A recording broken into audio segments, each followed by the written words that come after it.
Hello, Minecraft and Infotech fans. Infotech to you, fear the night. I have something for you today. Let's talk about diesel. Biodiesel. So, now, I may have covered a little bit about how to make it, but I've now worked out a way to make it better. Which I'm kind of kicking myself for not having figured out earlier, but is what it is. Now, get diesel.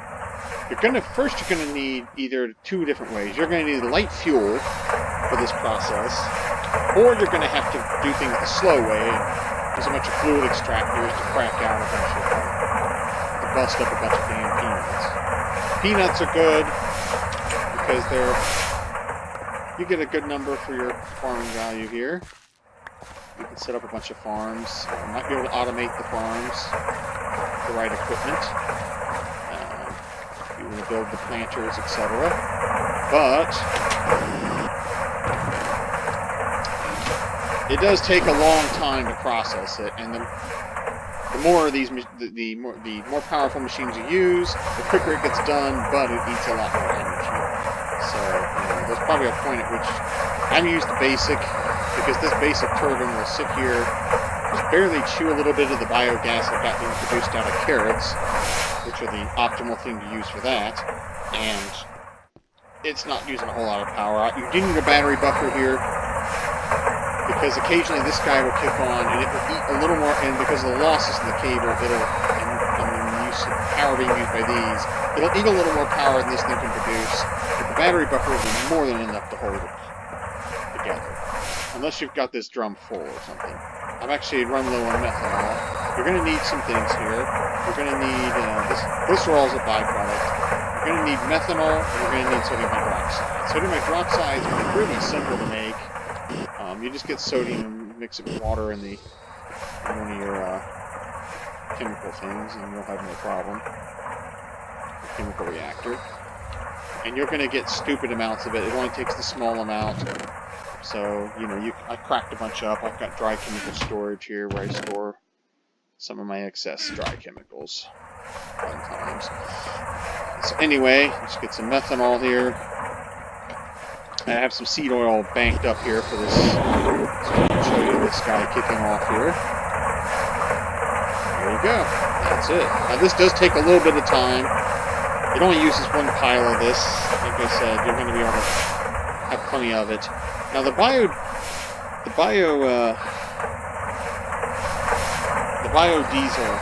it's not super great as a fuel, as I have found. I put it in my, I use it to run my blast furnace, and I've been a little bit disappointed in its performance, to say the least. But there is a way to make it better, so let's go over that here. So basic chemical reactor, push the biodiesel out.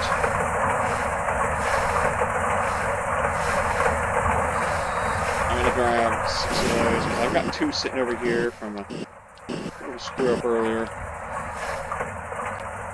So what I'm going to do, pump those in there. And you're probably wondering, what am I doing here? So, Advanced Chemical Reactor 2. I've got my biodiesel here. I'm going to turn it into cetane boosted diesel. If you're wondering how the hell you do that, with biodiesel, all you gotta do is put a nitric acid cell in there. Even the lowest tier chemical reactor can do this. I'm just using the HV because I don't feel like waiting around forever. It's actually pretty cheap. A pretty cheap operation. But there I have cetane boosted diesel. Now, 4,000 goes in, 3,000 comes out. Now, if you're using light fuel, you get 1-to-1. 4,000 goes in, 4,000 comes out. The nitric acid is absorbed into it, so it doesn't become 5,000. So 4,000 doesn't become 5,000. I'm sorry, but it's not going to work that way. But you could automate that up a little more. I could automate this line down here, where all you're going to do is have a nitric acid feedstock, and you're going to have that'll go into this, and pump out biodiesel and other things. I could expand the line here, or maybe run another generator off this to power these guys, and then I could have it producing that. Now, making Nitric acid, on the other hand, is something you're going to have to make. And making nitric acid is kind of a... It's not super involved, but I want to show you what has to be done here. Make it. So you need ammonia and oxygen, and the lowest tier device can do that. So as long as you have ammonia and you have oxygen, the oxygen input, you'll get nitric acid. Oxygen, something you'll probably get plenty of hanging around. You also might need to get some oxygen by cracking water to make the ammonia. You're going to need nitrogen, which you can get from the air using a centrifuge to centrifuge compressed air. And then you're going to need hydrogen. Now, there's two ways to make ammonia. There's the stupid way, which doesn't use a whole lot of power, but that you use up 3 hydrogen just to get 1,000 liters of this. And it's kind of crappy. This actually does not get consumed in the process. Now, if you're on a real low tier, maybe that's the best you can do. But if you have a high voltage machine and you're willing to spend a little more EU, about 10 times as much EU, maybe a little more, then sure, you can, let's see, you're using about 15 times as much EU, but you probably have something power in this, and you're not going to really waste too much. If you have some nice renewable resource like biogas or something to run that, it's not going to take too much. You're going to put 1 nitrogen, 3 hydrogen, use a chip number 1, you're going to get 4 of these out. So you can make tons and tons of ammonia, and that in turn makes plenty of nitric acid. And so you're gonna be swimming in nitric acid then. And you'll have plenty for your process here to cetane boost your biodiesel.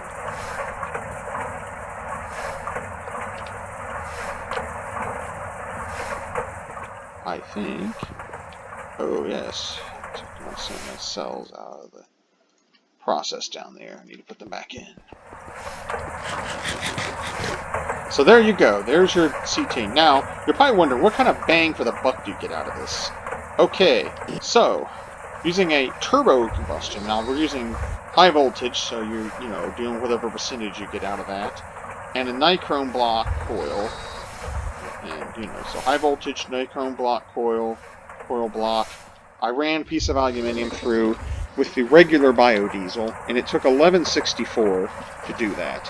When I run the cetane boosted through, it only takes 437. So,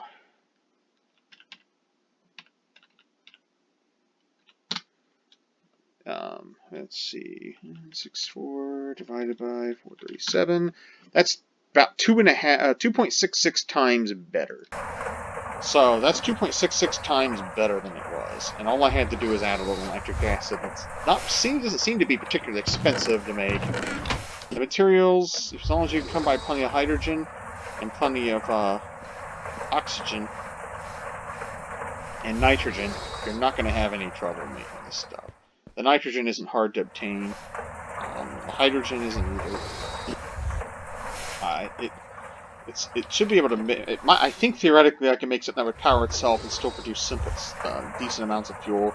I wanted to see if I can work up some kind of a system that's fairly decently well automated to making that, and then we'll let's see what we do. But that's cetane boosted diesel, so hopefully that's everything on diesel. Light fuel, if you want to know where to get that, there's plenty of ways to make it. The only really good way to make it is using heavy oil. You're going to need the oil cracker, and you're going to need the really big giant distilling machine, which I haven't really gotten to yet. So that thing, other than that, you're never really going to make really decent amounts of light fuel out of oil.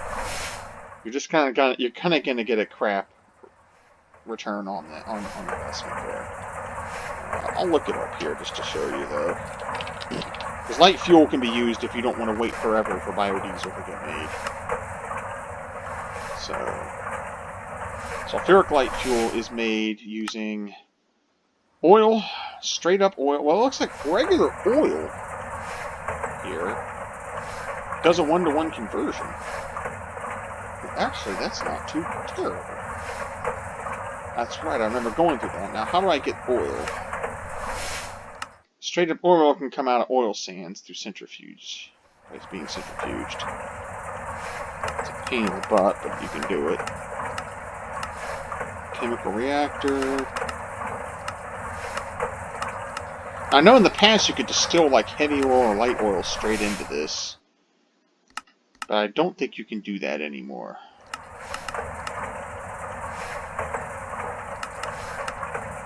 Yeah, you can oil berries, plus oil sands, they'll double your amount. Get some silicon dioxide back, blah blah blah.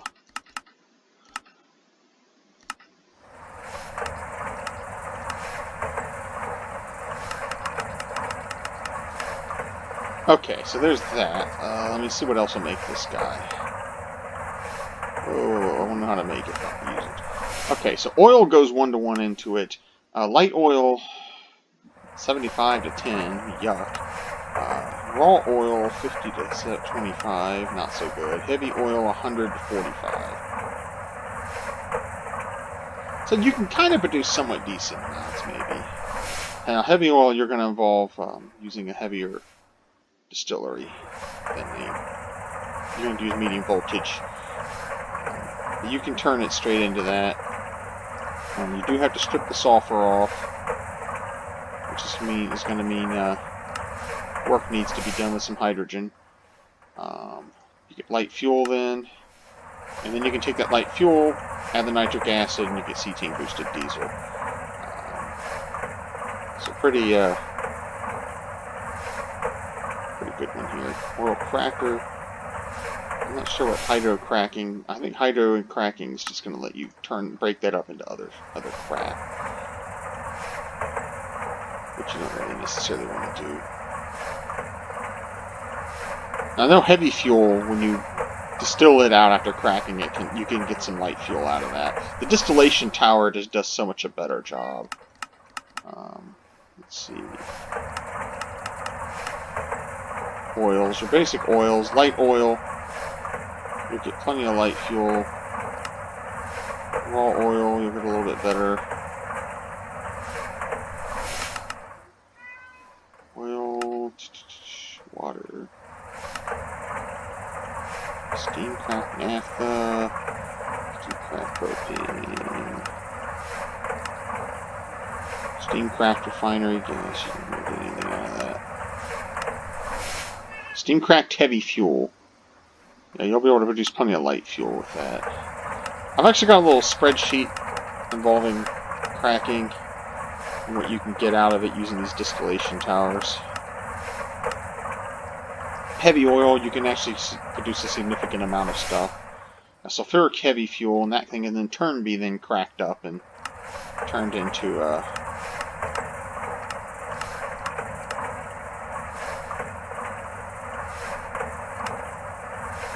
you can steam crack it or hydro crack it. Hydro cracking it means you're going to get tons and tons of fuel out of it. It's going to take some, and plus a lot of other useful chemicals and other things that can also be burnt as fuels. Anyway, there's a lot of different ways to go with the new Greg Tech that's in this Infotech here.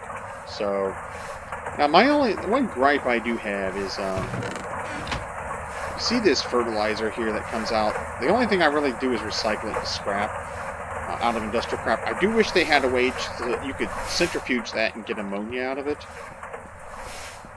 because that would be a nice way to, you know, get some extra ammonia so that I could just add oxygen to it, turn it to nitric acid, and use it to make my cetane boosted fuel. But for now, you know, this is just going to be fodder for the furnace here. But it just, man, it runs so much better with that. So anyway, that's all I've got. Hopefully this was helpful. Thank you for watching.